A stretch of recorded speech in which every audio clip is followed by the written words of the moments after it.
आदोंग अपनी पड़ोस की खूबसूरत लड़की को देख रहा था जिसे वह लंबे समय से छुप छुप कर देख रहा था। अचानक एक काले कपड़ों वाला आदमी उसे पकड़कर ऊंची इमारत से नीचे फेंक देता है। आदोंग बिना कुछ सोचे तुरंत दरवाजे की तरफ भागता। वह उसके पीछे पीछे लिफ्ट तक पहुंचता, लेकिन लिफ्ट का बटन बिल्कुल नहीं जल रहा था। इसके बजाय सीढ़ियों की दिशा से आवाजें आ रही थीं। आदोंग तुरंत सीढ़ियों की तरफ भागता और जैसे ही वह दरवाजा खोलता है, एक काले कपड़ों वाला आदमी लगभग उसका सिर मार देता। आदोंग को समझ आ गया कि खतरनाक व्यक्ति अब उसके और भी करीब आ गया है। वह अपनी जान की परवाह न करते हुए तेजी से मुख्य दरवाजे की ओर भागा। जब वह नीचे पहुंचा तो वहां मरा हुआ सन्नाटा था और सबसे अजीब बात यह थी कि पूरे मोहल्ले में घूमने पर उसने पाया कि न तो वह खतरनाक व्यक्ति कहीं दिखा और न ही पड़ोस की लड़की का शव। आदोंग ने कहा, मैंने देखा कि किसी लड़की को काटा गया और उसे ऊपर से नीचे फेंक दिया गया। शव तो यहीं होना चाहिए था। क्या? मैं 26वीं मंजिल सी ब्लॉक में रहता हूँ और वह मेरी एक मंजिल नीचे 25वीं मंजिल बी ब्लॉक में रहती थी। मैंने साफ देखा, लेकिन 25वीं मंजिल बी ब्लॉक में कोई नहीं रहता था। अगर ऐसा है तो यह तो प्रबंधन कार्यालय में होना चाहिए। आदोंग को इस बात पर यकीन नहीं हुआ। उसने तुरंत सुरक्षा गार्ड से कहा कि वह लड़की के घर दिखाए। जैसे ही दरवाजा खुला, आदोंग हैरान रह गया। घर में न तो कोई था, न ही कोई फर्नीचर। अगर घर में कोई नहीं है तो हर रात उसने जो देखा वह क्या था? क्या यह कोई भूत था? दोस्तों की जानकारी के लिए, यह एकमात्र चीनी हॉरर फिल्म है जिसमें असली भूत है। निर्देशक ने भूत को फिल्म के अंत में छुपा दिया और सभी अनुमोदनों को सफलतापूर्वक धोखा दिया। इसलिए यह फिल्म चीन में रिलीज हो सकी।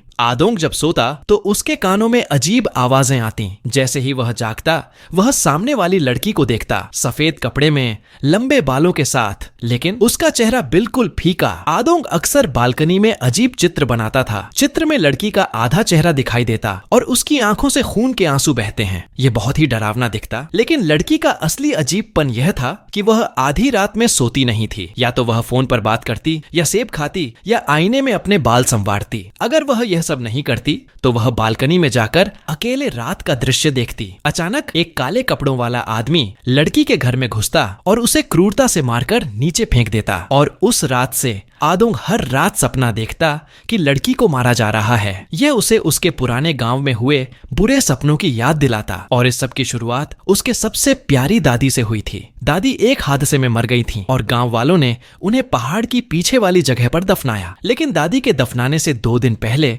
गांव वालों ने उनका शव आंगन में रखा था और यह दृश्य आदोंग ने देखा। रात का अंधेरा और डरावनी हवाएं, यह दृश्य उसके मन पर गहरा असर छोड़ गया। तब से आदोंग लगभग हर रात डरावने सपने देखता। आदोंग ने सोचा, क्या वह लड़की जिसे वह हर रात देखता है गांव से जुड़ी हुई है? इस सोच के साथ उसने तुरंत सामान बांधा और लंबे समय बाद अपने पुराने गांव वापस गया। यह जगह हरियाली से भरी थी और हवा बहुत ताजा थी। लेकिन गांव के पास एक पुराने बंद पड़े घर ने आदोंग का ध्यान खींचा। जैसे ही वह उस घर को देख रहा था, आकाश में अचानक बिजली कटी और घर से धुआं उठने लगा। यह शायद किसी बुरी घटना का संकेत था, लेकिन आदोंग ने ज्यादा ध्यान नहीं दिया और अपने चाचा के घर रहने चला गया। आदोंग के पास मेज पर उसकी दादी की तस्वीर रखी थी। हालांकि दादी बहुत साल पहले गुजर चुकी थीं, लेकिन हर बार जब आदोंग यह तस्वीर देखता, उसके दिल में डर पैदा हो जाता। शादी के दौरान जो दृश्य उसने देखा था वह फिर से उसकी आंखों के सामने तैरने लगता। इस सोच में वह बिस्तर पर रखे तकिए को उठाकर अपने चेहरे पर रखता ताकि थोड़ा आराम महसूस करे। फिर आदोंग अपने मामा के साथ खाने के लिए बाहर गया, लेकिन चलते चलते उसे लगा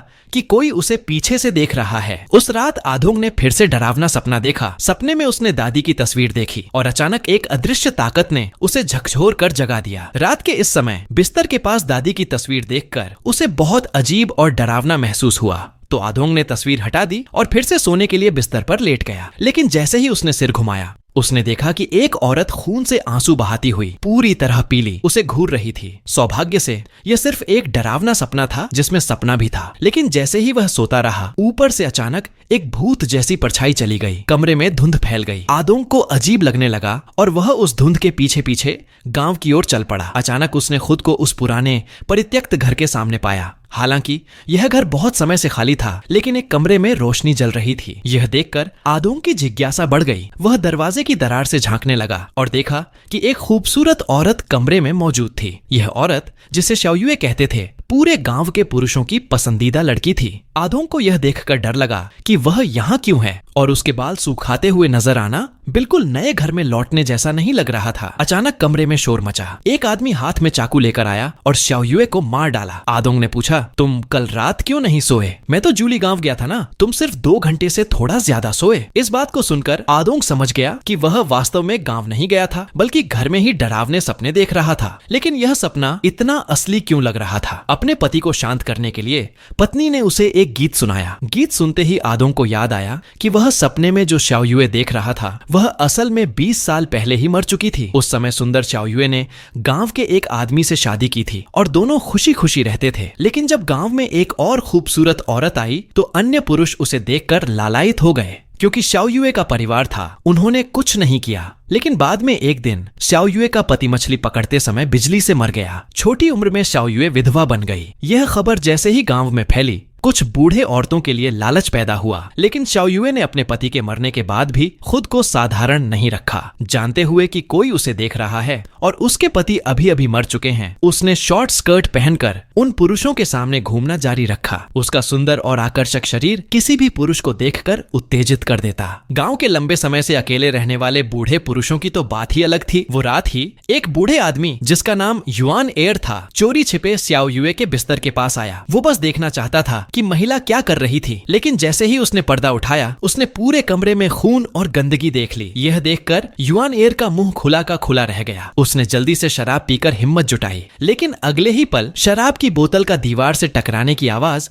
श्याओ युए ने सुन ली। श्याओ युए की तेजी और दबाव के आगे युआन एयर को भागना पड़ा। लेकिन उसी रात श्याओ युए अचानक अपने घर में मृत पाई गई। उसका चेहरा पूरी तरह से पीला और शरीर खून से भरा था। यह पूरी तरह से हत्या थी। और चूंकि युआन एयर ही पिछली रात श्याओ युए को देखने वाला अकेला व्यक्ति था, पुलिस ने उसे मुख्य संदिग्ध मान लिया। लेकिन जब पुलिस ने युआन एयर को पकड़ा तो पाया कि वह मानसिक रूप से अस्थिर हो चुका था। पुलिस कितनी भी पूछताछ करे, वह कुछ नहीं बोलता था। उसकी नजरें लगातार श्याओ युए की तस्वीर पर टिक गई थीं। फिर पुलिस ने कमरे के कोने में छुपा हुआ हथियार ढूंढा। साथ ही युआन एयर के जूते की तली पर असामान्य खून के धब्बे भी पाए गए। पुलिस ने पूछना चाहा कि यह हथियार और खून कैसे हुआ, लेकिन युआन एयर ने उसे धक्का देकर बाहर भागा। पुलिस को बहुत कोशिश करने के बाद ही उसे जमीन पर दबाया जा सका। लेकिन उस समय युआन एयर लगातार कह रहा था कि वह हत्यारा नहीं है। असल में उस रात जब श्याओ युए ने उसे घर से निकाल दिया, वह दिल से असंतुष्ट था। इसलिए वह फिर से श्याओ युए के घर गया। लेकिन अजीब बात यह थी कि भले ही उसने देखा कि श्याओ युए बिस्तर पर थी, वह दरवाजे पर चुपचाप खड़ा रहा और बुलाता रहा, लेकिन कोई जवाब नहीं आया। युआन एयर ने सोचा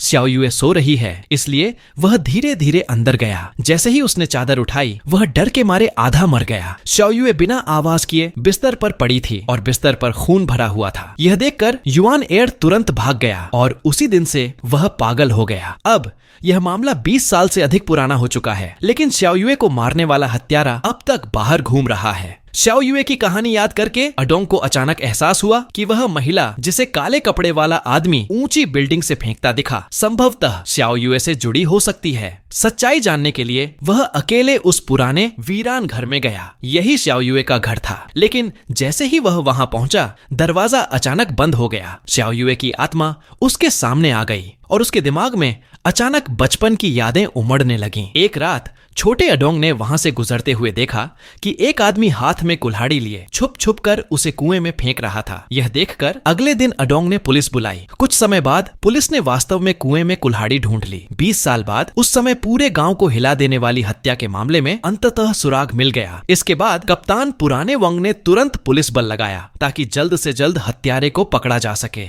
लेकिन जैसे ही मामला हल्के सुरागों तक पहुंचा, अडोंग अचानक मुसीबत में फंस गया। उस रात जब वह गहरी नींद में था, उसने बेहोशी में देखा कि एक आदमी पंखों वाली पोशाक में हाथ में कुल्हाड़ी लिए तेजी से उस पर दौड़ा। खुशकिस्मती से अडोंग की प्रतिक्रिया तेज थी। उसने तुरंत काले कपड़े वाले आदमी को धक्का दिया। काले कपड़े वाले ने हार मानते ही तुरंत भागा। अडोंग ने भी एक छड़ी उठाकर पीछा किया, लेकिन अगले ही पल काले कपड़े वाले ने फिर कुल्हाड़ी उठाई और अडोंग को जमीन पर गिरा दिया। दूसरी तरफ हमला करने वाले का रूप साफ दिखा रहा था कि वह अडोंग को मारकर खत्म करना चाहता है। खुशकिस्मती से खतरनाक समय में अडोंग की पत्नी तुरंत आ गई और आखिरकार काले कपड़ों वाले आदमी को भगा दिया। इस घटना के बाद पुलिस के कप्तान बूढ़े वांग ने तुरंत आपात बैठक बुलाई और अडोंग पर हमला करने वाले काले कपड़े वाले आदमी को पकड़ने की कोशिश की, लेकिन बहुत देर तक पूछताछ करने के बाद भी उन्हें कोई उपयोगी सुराग नहीं मिला। आखिरकार अदोंग के चाचा और नहीं रुक सके और जाने की कोशिश करने लगे। तभी बूढ़े वांग ने जोर से कहा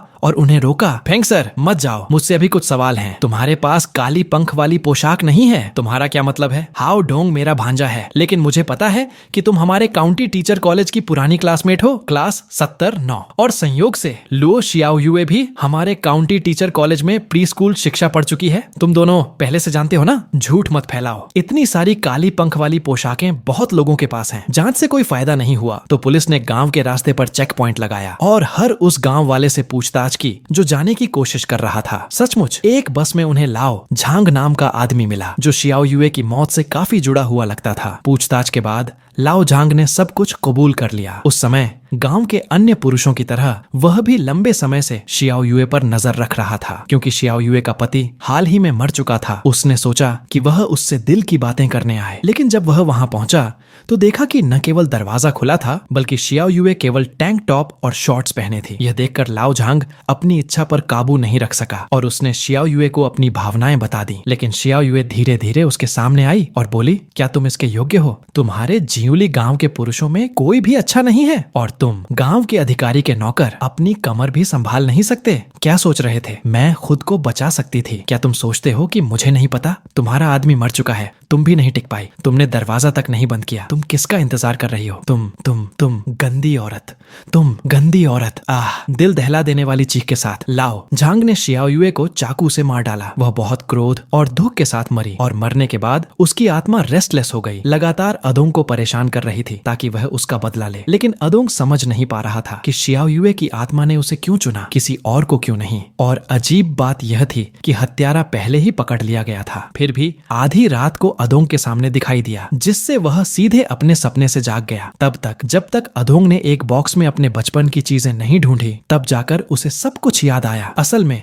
लाओ झांग हत्यारा था, लेकिन उस समय शियाओ युए गंभीर रूप से घायल थी और उसके पास आखिरी सांस थी, इसलिए वह तुरंत नहीं मरी। एक आदमी के घर आने तक शियाओ युए की दुखद हत्या हुई। अदोंग ने कभी नहीं सोचा था कि शियाओ युए के हत्यारे खुद उसके चाचा थे और उसने यह सब इसलिए किया क्योंकि दोनों का एक छिपा हुआ रिश्ता था। पुराने फेंग और शियाओ युए स्कूलमेट थे, अक्सर एक साथ रहते थे। समय के साथ उसे शियाओ युए के प्रति भावना हो गई, लेकिन इससे पहले कि वह अपनी भावनाएं व्यक्त कर पाती, दोनों अलग हो गए। फिर शियाओ युए ने गांव के दूसरे आदमी से शादी कर ली। पुराने फेंग को यह खबर मिली और उसने असंतोष महसूस किया। शियाओ युए को पाने के लिए उसने पहले एक दुर्घटना कराई जिसमें उसके पति को बिजली से मार दिया गया। फिर जब शियाओ युए कपड़े धो रही थी, उसने उसे छोटे जंगल में घसीट लिया, लेकिन जब वह शांत हुआ उसने पछताया और शियाओ युए से माफी मांगने गया। उसे पता नहीं था कि कुछ ही मिनट पहले लाओ झांग वहां आ चुका था और शियाओ युए को बुरी तरह पीट चुका था। कमरे में कोई आवाज नहीं देख पुराने फेंग जल्दी से कमरे में गया और एक भयानक दृश्य देखा। शियाओ युए को लगभग मरते हुए देखकर